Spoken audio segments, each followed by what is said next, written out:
guys, welcome back to the channel. Today we have Keep Off the Night by Kylie Lee Baker. So, this was a book that was from Beacon Box, and this book was definitely up my alley. So you're seeing this book now, but I'm probably not going to keep this style of book. I'm probably going to keep the Feral edition one, because the Feral edition is also going to be in the December box. So, I am probably going to keep that one, so someone else is going to keep this edition. That's fine. But I did read it though. So, this is the cover of the book of this Beacon Box one. We have the author letter, and it is signed by the author as well. So the hardback is nice and red with this like black spine. So, half British Reaper, a half Japanese Shigami. Ren Scabar, I'll probably say that wrong, has been collecting souls in the London streets for centuries, expected to obey the harsh hierarchy of the Reapers, who despise her due to her mysterious powers and even more mysterious Shigami powers. Ren conceals her emotions and avoids her torments as best as she can. With her failure to control her deliberate Shigami abilities drives Ren out of London. She flees to Japan in search for the acceptance she's never gotten from her fellow Reapers. Accompanied by her younger brother, the only being on Earth to care for her, Ren enters Yomi, the Japanese underworld, to serve the goddess of death, and only to learn that here too she must prove herself worthy.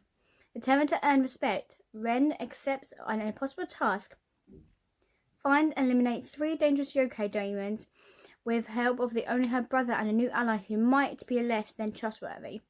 Ren will learn how to fast. She will go to claim her place at death's side. Oh, shush. I was like, this sounds like a really good book, and I could not wait to read it. So this is like a dark history fantasy YA novel inspired by the Japanese folklore and mythology. So the fact that she's decided to serve the goddess of death will certainly take Ren to places she didn't expect when she embarked on this journey. So, Baker's world building is magnificent. Throughout the main character, the author effectively eases readers throughout a world so vibrant and intricate, with introductions to the underworld creatures such as the Shigami, death spirits, yokai, the supernatural spirits, and the gnarled-tailed fox. Oh, I freaked out when I was gnarled-tailed fox, okay? I love it.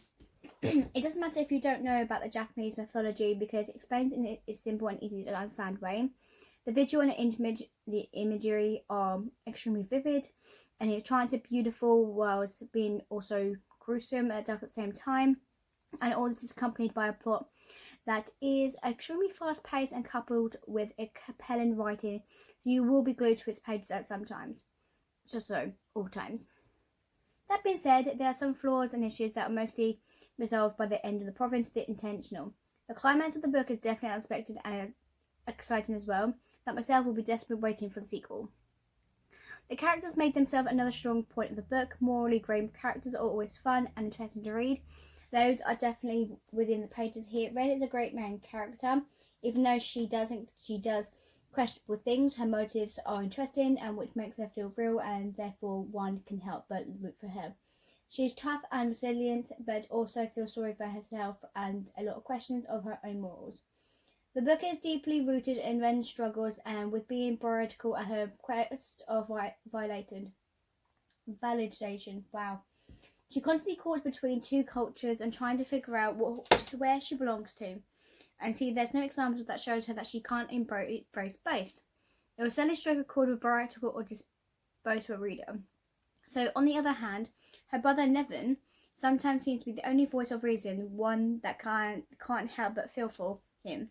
The relationship and dynamics between these 2 siblings is painful to read sometimes, but it clearly evinces that there's so much more for each other.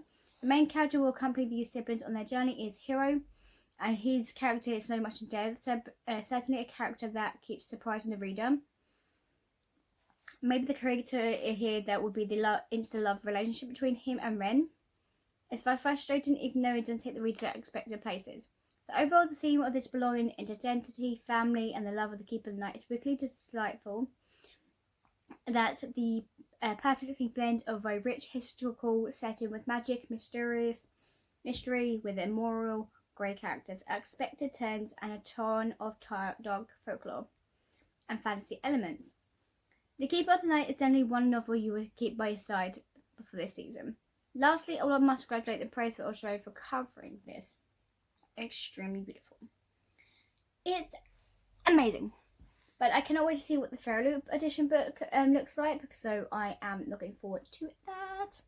But here we go, guys. I hope you guys enjoy this, and I will see you guys next time for another book review. So, hey.